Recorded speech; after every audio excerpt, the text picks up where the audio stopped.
Ya, kemudian hadis yang berikutnya ini berkaitan dengan permasalahan sholat, ya, masail sholat.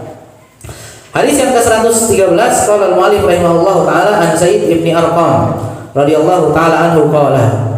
Dari sahabat yang mulia Zaid ibni Arqam radhiyallahu taala anhu, dia berkata, kunna natakallamu fi sholati yukallimu ar-rajulu sahibahu wa huwa ila janbihi fi sholat hatta nazalat wa qumu lillahi qanitin fa umirna bis-sukun wa nuhina 'anil kalam. Ya, Arqam, Zaid bin Arqam, beliau meriwayatkan bahwasannya, kata beliau, dulu kami suka ngobrol, berbincang-bincang, berbicara fi sholat, ketika sholat. Ketika sholat ngobrol. Ya. Wa yukallimu rajul sahibahu. Ya, terus apa? Wa huwa ila janbihi fi sholat. Seorang laki-laki itu bisa menyapa orang yang di sampingnya. Hai, assalamualaikum, apa kabar gitu ya. Kaifa halu, kan pakai bahasa Arab, mungkin apa kabarnya? Nah, itu kaifa halu gitu kan ya. Kamu sudah makan belum gitu ya? Oh, di sampingnya, saya belum, traktir dong. Nah, gitu ngobrol mungkin ya, berbicara. Maka satu sama lain di sampingnya itu saling ngobrol ketika sedang sholat. Sampai turunlah sebuah ayat. Ini dalam surat Al-Baqarah ayat 238.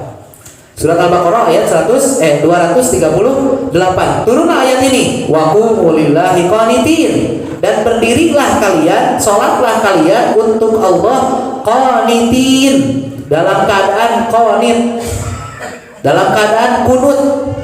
Sambil kunut? Wah, ini dalil tentang kunut, bukan? Dan berdirilah kalian kepada Allah, sholatlah kalian untuk Allah qanitin, dalam keadaan kunut. Ya, dikatakan Imam Al-Qurtubi, makna kunut, ya ini ada beberapa makna disebutkan oleh para ulama.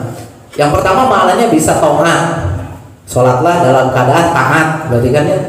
Bisa juga maknanya sukut, diam, sholatlah dalam keadaan diam. Bisa juga maknanya kunut ini adalah tulul qiyam, apa? Berdirinya lama. Sholatlah berarti dalam keadaan berdirinya lama. Pan urang mah yang buru-buru anggeusnya. Nah, gitu. Berarti ini salah satu makna kunut. Perintah Allah, sholatlah dalam keadaan berdirinya lama. Ya, bagi yang ingin merasakan sholat berdirinya lama, di mana ini lama. Ya, kan itu. Terus apa? Makna yang lainnya ada juga yang mengatakan al-khusyuk. Sholatlah untuk Allah dalam keadaan khusyuk, berarti. Ada juga yang mengatakan maknanya doa. Sholatlah dalam keadaan berdoa. Ada juga beliau mengatakan maknanya adalah al-iqrar bin ma'bud.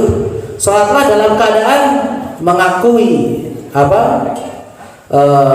Menghadap kepada Allah Subhanahu, menetapkan Allah itu yang diibadahi. Ataupun makna kunut terakhir beliau menyampaikan maknanya bisa dengan ikhlas. Sholatlah kepada Allah dengan ikhlas. Ya, makna-makna tadi ada yang sesuai dengan hadis, keadaan hadis tadi. Keadaan hadis tadi kan para sahabat semuanya berbicara. Makanya turunlah ayat-ayat ini, wa qumu lillahi qanitin. Salatlah kalian menghadap Allah, karena Allah dalam keadaan apa? Khusyuk, sukut, diam. Cing khusyuk diam. Ya, khusyuk diam.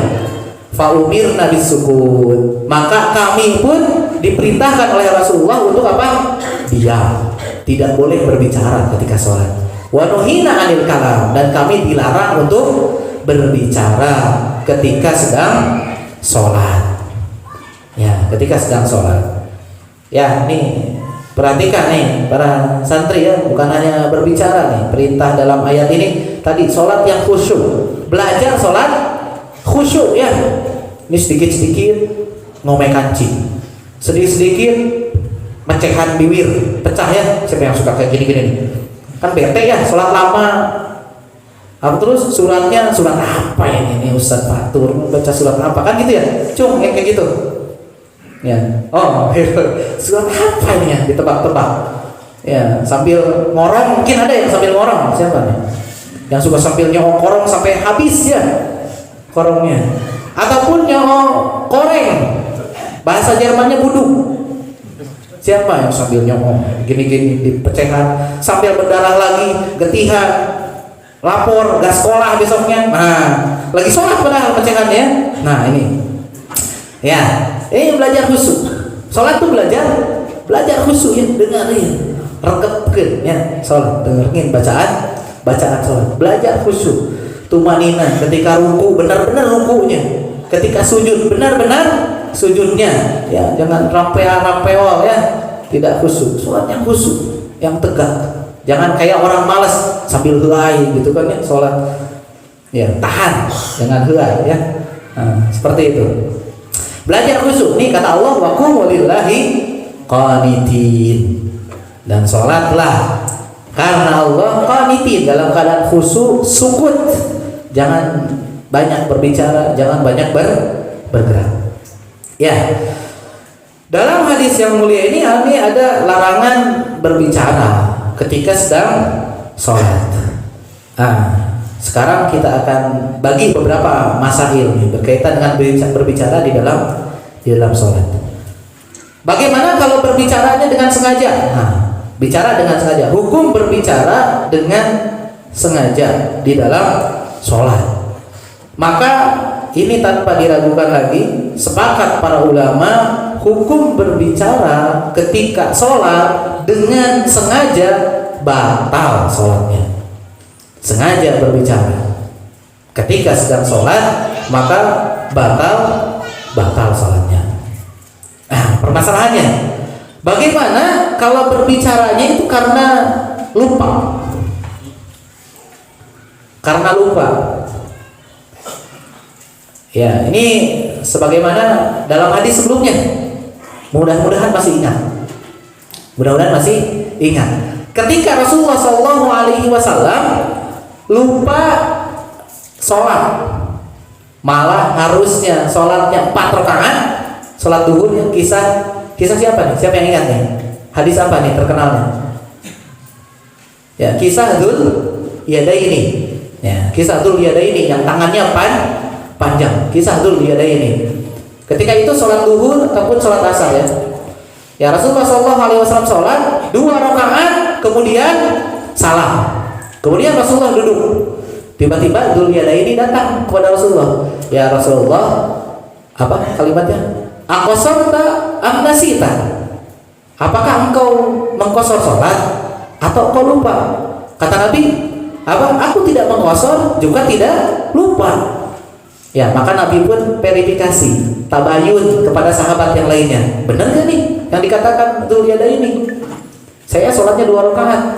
Ya benar wahai Rasulullah, kok sholat 2 rakaat? Oh kalau begitu, berdiri lagi, gitu kan ya? Berdiri lagi, kemudian Rasulullah pun takbir, menambah sholat berapa rakaat? Ulangi dari awal atau lanjut? Lanjut. Padahal sudah berbicara tuh, sudah ngobrol. Tapi apa? Rasulullah melanjutkan sholatnya 2 rakaat, menambah dua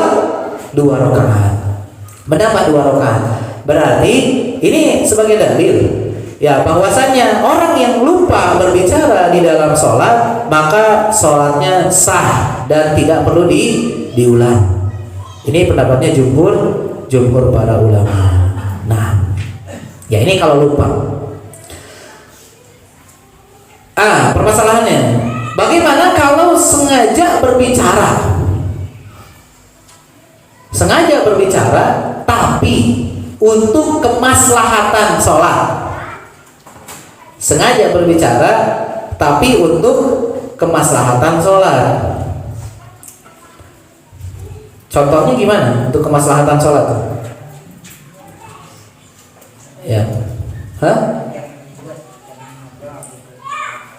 begitu.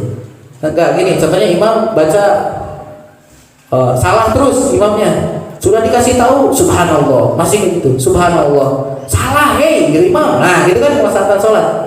Ya, atau subhanallah, ya masih berdiri juga. Salah, karek 4 rakaat. Nah, itu kan untuk kemaslahatan sholat ya. Itu untuk kemaslahatan sholat. Ya. Ataupun malah berdiri lagi. Itu rakaat kelima gitu. Sudah subhanallah, malah berdiri aja tuh. Subhanallah, innalillahi gitu. Ya masih berdiri dia rakaat kelima, karena harusnya 4 rakaat sudah selesai, tapi dia malah berdiri ke rakaat ke-5. Sudah subhanallah, tapi masih berdiri. antum sholat 5 rakaat. Cuman kalimat gitu doang. Sakitu. Kan untuk kemaslahatan sholat. Batal tidak sholatnya?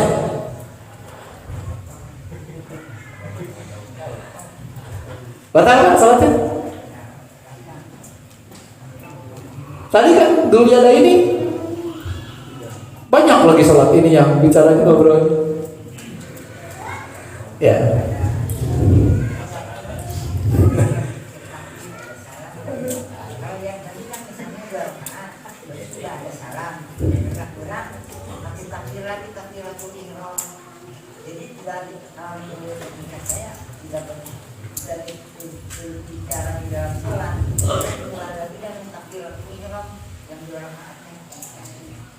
Berarti beda sholatnya Pak? Yang 2 rakaat pertama. Yang penting di situ ada niatnya yang nambah tergantung kepada niat. Ya. Berarti batal sholatnya? Tidak, kan ditambah. Enggak, yang barusan. Yang barusan kita, kasus barusan. Yang berbicara imam malah berdiri. Ya, kalau itu batal karena kebacaannya Ya. Jumhur para ulama mengatakan hukumnya batal sholatnya. Kenapa berbeda dengan kasus yang lupa tadi? Kan lupa mah tidak batal ya. Mereka mengatakan kalau lupa itu tidak batal, tidak batal. Tapi kalau sengaja, walaupun untuk kemaslahatan sholat, ya jumhur ulama mengatakan hukumnya batal. Hukumnya batal. Kenapa? Ada sebuah hadis ya dari Muawiyah ibn al-Hakam. Dari Muawiyah radhiyallahu taala anhu, Nabi sallallahu alaihi wasallam bersabda, "Inna hadhihi shalah la yasluhu fiha syai'un min kalamin nas. Innama huwa tasbih wa takbir wa qiraatul Qur'an." Kata Nabi sallallahu alaihi wasallam, salat ini tidak sah di dalamnya ada sesuatu dari kalam manusia, dari ucapan manusia. Ucapan selain dzikir sholat, selain doa sholat, itu disebut kalamun nas. Walaupun pakai bahasa Arab ya, walaupun pakai bahasa Arab. Ya, antum khoto ya imam, kan pakai bahasa Arab ya. Itu kan masih bahasa Arab, selalu aja dzikir sholat. Tetap itu adalah kalamun nas dianggapnya, adalah ucapan manusia. Ucapan manusia. Mentang-mentang sudah belajar bahasa Arab gitu kan ya, langsung pakai bahasa Arab. Tetap kata jumhur para ulama batal sholatnya, karena kata Nabi apa? Tidak sah kalau di dalam sholat itu masih ada ucapan manusia. Innama huwa tasbih wa takbir wa qiraatul Qur'an. Semuanya di dalam sholat itu adanya tasbih, takbir, dan juga bacaan Al-Qur'an. Itu sholat. Kan sholat isinya gitu ya, takbir, tasbih, baca Qur'an. Isi sholat itu. Ya, isi sholat itu adalah seperti itu. Maka ini dalil bahwasanya tidak boleh ada dengan sengaja modus apapun di dalam sholat. Ya, di dalam sholat dari kalam manusia, dari ucapan manusia. Terus bagaimana hadis Dzul Yadaini tadi? Itu kan masih dianggap sedang sholat kan ya? Kan lupa ya. Dianggap sedang sholat, Maka kata para ulama, kenapa para sahabat tidak berbicara ketika sedang sholat? Harusnya kan para sahabat tadi itu bicara saja. Mungkin belum ada syariat harus bertasbih ataupun tepuk tangan ya. Ya, ketika itu kan para sahabat, kok 2 rakaat sholatnya ya? Tinggal bilang ketika Rasulullah baru 2 rakaat. Kan tinggal gitu ya. Tapi para sahabat tidak melakukannya. Kenapa mereka baru laporan itu setelah Rasulullah sholat gitu? Setelah Rasulullah selesai sholat salam. Kenapa?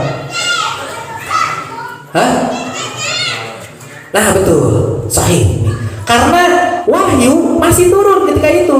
Bisa jadi sholat itu bertambah ataupun berkurang rakaatnya. Bisa jadi mungkin tadi, makanya Dzul Yadaini nanya kan ya, Rasulullah dikosor atau memang kau lupa? Bisa jadi mungkin syariat kosor bagi orang yang mukim juga, dikiranya seperti itu. Ataupun hari ini mah mungkin sholat duhur tuh jadi 2 rakaat, dirubah jadi diringankan. Kan bisa jadi karena wahyu masih turun. Sehingga para sahabat tidak bicara ketika itu di dalam sholat. Ya. Tidak berbicara di dalam sholat. Sehingga tadi jumhur ulama mengatakan orang yang berbicara di dalam sholat hari ini, bukan ketika ada Nabi SAW masih hidup ya, tapi hari ini dengan alasan apapun ya, kemudian apa namanya tadi dengan alasan tadi kemaslahatan sholat ya, dengan alasan kemaslahatan sholat, maka sholatnya batal. Berbeda nih, ada satu masa ya lagi yang disebutkan oleh para ulama ya ini apa, bagaimana kalau dia berbicara di dalam sholat dan ini sholatnya sholat yang ini bicaranya tuh bicara wajib dia ngomong gitu. Kalau nggak ngomong ini memadorotkan orang lain. Kalau nggak ngomong ini memadorotkan orang lain. Bagaimana kalau bicaranya, kalau tadi kan untuk kemaslahatan sholat. Kemaslahatan sholat kan kalau dia tidak bicara tidak mati semua jamaah kan, tidak ya, atau imamnya tiba-tiba meninggal kan, tidak. Ini mah bicara yang wajib. Kalau dia tidak bicara maka akan memadorotkan orang lain. Contohnya apa? Gimana? Ada orang, kita sedang sholat, di depannya ada orang lewat, di depannya itu ada sumur. Kalau mungkin subhanallah ya pasti harus apa? Awas Kang, ayah sumur, awas Kang, digejebrus. Atau ibu-ibu ya, anak kecil kan masih unyu-unyu ya, masih bawang gitunya, bangor kemana-mana gitu, bukan bangor, masih aktif kemana-mana gitu kan ya. Kemudian dia mungkin tiba-tiba mau nyapa kompor panas gitu ya panci panas, hei gitu kan, langsung jadi si anaknya ngerenya gitu, awas panas ya, awas panas.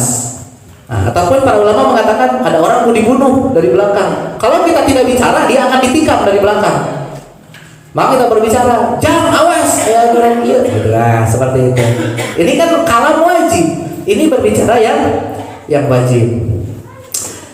Maka para ulama mengatakan wallahu a'lam, maka sholatnya tidak batal karena ini kalam yang wajib, ini berbicara yang apa? Yang wajib, maka sholatnya tidak batal. Lanjutkan sholat ya, lanjutkan sholat. Nah kemudian bagaimana kalau berbicaranya itu sedikit, atau bahasa kitanya apa ya, gola bahu dohak. Ini bukan ini mungkinnya bisa jadi ini gola bahu dohak atau sesuatu dari dohak lah, tiba-tiba tertawa lah gitu ya, tiba-tiba tertawa, atau bahasa kiranya apa, ujug-ujug ataupun tidak sengaja tiba-tiba tertawa gitu, tiba-tiba tertawa ataupun tanpa sengaja mengucapkan sesuatu dari kalimat apapun itu, mungkin ya, dari kalimat apapun itu ya.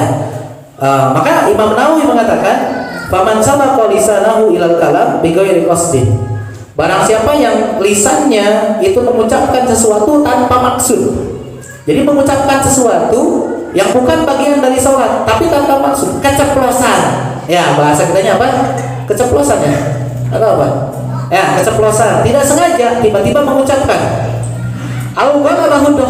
ataupun tiba-tiba tertawa gitu, tidak sengaja tertawa, awil atos, ataupun tiba-tiba bersin, awi su'al, ataupun batuk. Kan bersin, batuk itu bukan bagian dari sholat, kan yang kalamun nas termasuk ya. Wabana minhu harfan, ini kata beliau, dan itu terdengar jelas ada dua kata lah, contohnya gitu, ada dua huruf ya, dua huruf yang bisa dipahami, bukan dua kata ya, dua huruf yang bisa dikalami, dipahami. Au takallama nasiyan kaunuhu bis shalah, ataupun dia berbicara lupa ketika sedang sholat. Au jahilan tahrimal kalam, ataupun dia tidak tahu haramnya berbicara. fa in kana dzalika yasiran lam tabtul salatuhu bila khilafi indana. Jika ucapannya itu adalah yasir, sedikit. Jika ucapannya sedikit saja, maka tidak batal sholatnya bila khilaf. Tidak ada perselisihan pendapat di antara kami. Jadi kalau sedikit keceplosan kayak tadi, ini tidak mengapa.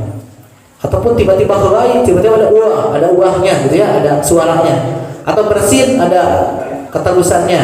Nah, kalau cuma sekedar bersin, batuk, ya batuk sebersin yang tidak bisa ditahan ya, maka ini tidak membatalkan sholat. Dan yasir sedikit. Wa in kana katsiran fa wajhani masyhurani as-sahih minha bi ittifaqil asab tabtulu sholatahu. Ini jika sedikit. Jika banyak, sengaja tadi banyak, maka batal. Ini biasanya santri kalau batuk satu, batuk semua. Tidak batuk pun, batuk semua. Ke belakang langsung otomatis. Kalau sengaja batal sholatnya. Sengaja batal sholatnya. Hati-hati ya, yang sengaja batuk nih. Estafet batuk, atau estafet bersin. Ya, estafet bersin. Ya, Allah Ta'ala a'lam. Kemudian berkaitan dengan tertawa tadi, maka berkata Imam Ibnul Mundir, ajma'u ala anna dhahak yufsidu shalah. Sepakat para ulama bahwasanya tertawa itu membatalkan sholat. Tadi tertawa, ya tertawa sengaja itu membatalkan sholat. Ya. Adapun hanya sekedar tersenyum mungkin ya, hanya sekedar tersenyum, melihat sesuatu ataupun mendengar sesuatu, maka yang tidak bisa ditahan lagi, maka kata Ibnu Mundir ini tidak membatalkan sholat. Ya, la yufsiduha. Bahkan beliau mengatakan ijma para ulama ini tidak sampai membatalkan sholat. Ya, ini kebanyakan para ulama lah, kita katakan jumhur para ulama mengatakan kalau hanya sekedar senyum saja ini tidak membatalkan sholat. Berbeda tadi kalau tertawa ya, tertawa terbahak-bahak, ya tertawa lah, tidak terbahak-bahak juga. Istilah bahasa Arabnya adalah koh-kohah itu ya hahaha mungkin ya, tertawa. Maka apalagi sampai dengan suara, ya ada suaranya, maka ini jelas membatalkan sholat. Ya. Kemudian, nah ini ada beberapa keadaan lagi. Bagaimana dengan menangis? Nah, lawan dari apa? Lawan dari tertawa adalah menangis. Menangis ketika sholat. Maka menangis ketika sholat ini ada dua keadaan. Keadaan pertama, menangis memang karena khusyuk sholat. Khusyuk ngaregepkeun tadi bacaan sholat, paham dia bacaan sholat. Ini tentang ayat azab, ya, balasan untuk pelaku maksiat, kita mengakui banyak dosa. Ya, maka kalau dia khusyuk karena khusyuk di dalam sholat, kemudian dia menangis mendengarkan bacaan sholat, maka ini tidak membatalkan sholat. Ya, jumhur para ulama, kebanyakan umumnya para ulama mengatakan tidak batal sholatnya, dalam surat Maryam ayat 58 Allah Subhanahu wa taala berfirman, idza tutla alaihim ayatur rahman kharru sujjadan wa buqiyya. Dan apabila dibacakan kepada mereka ayat-ayat Ar-Rahman, ayat-ayat Allah, kharru sujjada, maka mereka langsung bersujud wa buqiyya, dan menangis. Berarti ketika mendengarkan ayat-ayat Al-Quran kemudian dia menangis, maka walaupun di dalam sholat, maka ini tidak membatalkan sholat. Ya, ini tidak membatalkan sholat. Nah ini kalau menangisnya ini karena khusyuk sholat, mendengarkan bacaan sholat, bacaan imam. Permasalahannya, ya, ini bagaimana kalau dia nangis itu bukan karena ngerti bacaan imam, tapi mungkin karena ada sesuatu yang membuat dia menangis, ketincak, nyeri, merenya, gitunya. Ya, campangan ataupun apa lagi kakinya, penyakit nyeri, aduh itu kuat tapi aduh ya saking khusuna sholat jangan kecerik padahal nyeri betul itu kuatnya. Nah, seperti itu atau katincang orangnya gitu dan seterusnya. Ataupun tiba-tiba sedang sholat, innalillahi wa inna ilaihi raji'un, ya telah meninggal siapa, tiba-tiba anaknya meninggal, istrinya meninggal, ataupun ibunya, bapaknya diumumin tiba-tiba dia sedang sholat, kemudian dia menangis, ya apakah batal sholatnya atau tidak? Kalau beliau mengatakan fahada in kana maghluban alaihi wa la yastati'u damuhu fahada la syai'a alaihi wa la tubtilu shalah atau tubtilu sholatahu fi qouli amati ahli ilmi aidan. Jumhur para ulama mereka mengatakan jika tidak bisa ditahan karena sedih tadi ataupun karena sakit tadi tidak bisa ditahan, kemudian dia tiba-tiba nangis gitu. Ketika sedang sholat nangis, tidak bisa ditahan lagi, maka tidak batal sholatnya, tidak mengapa dan tidak batal sholatnya. Ya, dalam surat Al-Ahzab ayat 5 Allah Subhanahu wa taala berfirman, "Walakin ma ta'ammadat qulubukum." Akan tetapi ini adalah apa yang dia tidak disengaja oleh hatinya tidak sengaja untuk menangis. Fattaqullaha mastata'tum, bertakwalah kepada Allah semampu kalian. Ya, kita mampu menahan nangis bagus, tapi ternyata tiba-tiba menangis, maka tidak membatalkan sholat. Wallahu a'lam.